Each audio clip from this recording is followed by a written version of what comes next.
حضرت ابو بکر صدیق رضی اللہ تعالی عنہ نے کیا فرمایا؟ فرمایا کہ رسول اللہ صلی اللہ علیہ وسلم کے قرابت داروں کے ساتھ اس نے سلوک کرنا مجھے زیادہ محبوب ہے کہ میں اپنے قرابت داروں کے ساتھ اس نے سلوک کروں۔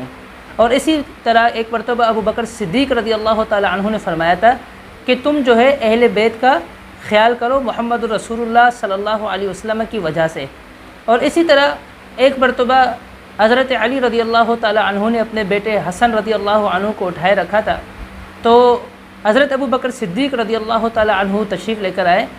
اور حضرت حسن رضی اللہ تعالی عنہ کو اٹھایا اور اٹھا کر کہا کہ یہ بالکل ہی اپنے نانا کے مشابہ ہیں اور اپنے نانا کے ساتھ ہی ان کی تشبیہ زیادہ ہے، محمد الرسول اللہ صلی اللہ علیہ وسلم کے ساتھ یہ بہت ہی زیادہ ملتے جلتے ہیں، اور فرمایا کہ اپنے والد کے ساتھ اس کی تشبیہ کم ہے۔ تو یہ بات سن کر حضرت علی رضی اللہ تعالیٰ عنہ ہنس پڑے۔ یعنی اس واقعے سے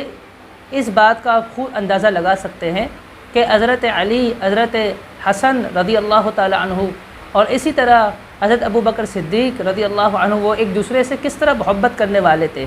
اور اسی طرح